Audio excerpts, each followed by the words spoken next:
আমার জীবনটা না একটা চক্রের মধ্যে ঘুরছে। সকাল থেকে সন্ধ্যা পর্যন্ত সংসার সামলাও, পাশাপাশি বাচ্চা কাচ্চার লেখাপড়া, স্কুল। আসসালামু আলাইকুম, আরেকটি ব্লগে সবাইকে ওয়েলকাম। মামনির পরীক্ষা সামনে, এখনো বেতন ফিস কোনো কিছুই দেওয়া হয় নাই, তাই ভাবছি আজকেরই বেতন ফিস দিয়ে দিব। তাই চলে আসলাম মামনির স্কুলে। এই তো দেওয়া হয়ে গিয়েছে, তারপরে চলে আসলাম বাজারে। আমার জীবনটা না একটা চক্করের ভিতরে ঘুরতেছে, কারণ এই যে বাচ্চা কাচ্চা সামলানি, সংসার সামলানি, সাথে বাজার করা, এই নিয়েই আমি অনেক টেনশনে আছি। কি করার, যেহেতু আমি করি তাই সব কিছু মিলেই আমাকে করতে হয়। তাই এই যে এখান থেকে মাছ কিনে নিলাম, তারপরে শুকনা বাজার শেষ হয়ে গেছে, তাই প্রয়োজনীয় এখান থেকে শুকনা যে বাজারগুলো লাগবে সেগুলো আমি করে নিয়ে নিলাম। সাথে তেলও শেষ হয়ে গেছে, যেহেতু সরিষার তেল খাই তাই এখান থেকে একদম খাঁটি সরিষার তেল কিনে নিলাম। সাথে এই যে এই দোকান থেকে একটা মুরগি কিনে নিলাম, আর আমার বাপটা অনেক পেয়ারা পছন্দ করে তাই পেয়ারা কিনে নিলাম। আর উপায় আছে, এই তো জ্যামের ভিতরে বসে আছি। সাথে দেখেন কি পরিমাণ মেঘ করছে, মনে হচ্ছে বৃষ্টি চলে আসবে।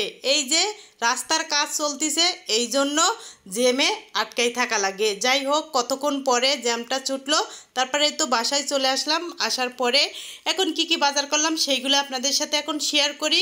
আর এই তো এখানে তেলাপিয়া মাছ, তারপরে সরপুঁটি, তারপরে বাটা মাছ, মাছগুলা কিন্তু অনেক সুন্দর ছিল। একটা কাঁঠাল, এখানে সরিষার তেল, আর কিছু শাক আছে, সাথে চাল কুমড়া, পেয়ারা। এই তো বাজার ছিল এগুলা। আর যে হলুদ মরিচ যেগুলা কিনছি শুকনো বাজার, ওগুলা অন্য কোনো ভিডিওতে শেয়ার করব।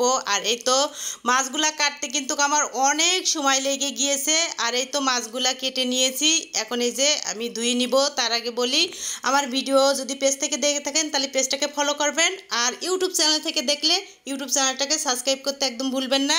একটা লাইক দিবেন আর একটা শেয়ার করতে একদমই তো ভুলবেন না। যাই হোক, অনেক কথাই বলে ফেললাম, ভুল ত্রুটি হইলে প্লিজ ক্ষমার দৃষ্টিতে দেখবেন। এই তো মাছ মুরগি সব কিছু আমি এখানে ধুয়ে নিয়ে নিয়েছি।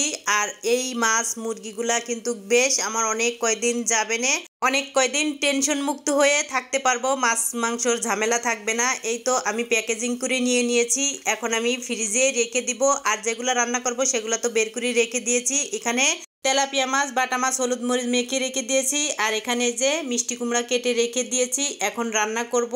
এই তো দুইটা কড়াই বসাই দিয়েছি দুই চুলায়, আর এখানে বাটা মাছ আর তেলাপিয়া মাছ অলরেডি এই তো ভাজার জন্য আমি বসাই দিয়েছি।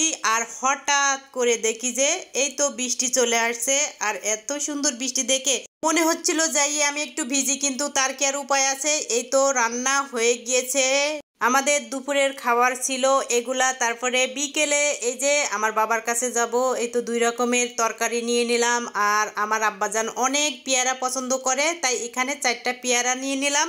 আজকের ভিডিওটা সম্পূর্ণ দেখার জন্য সবাইকে অসংখ্য ধন্যবাদ। আমি রেডি হয়ে যাব আমার বাবার কাছে। আজকের ভিডিওটা এই পর্যন্ত, সবাই ভালো থাকবেন, সুস্থ থাকবেন। আজকের মতন বিদায়, আল্লাহ হাফেজ।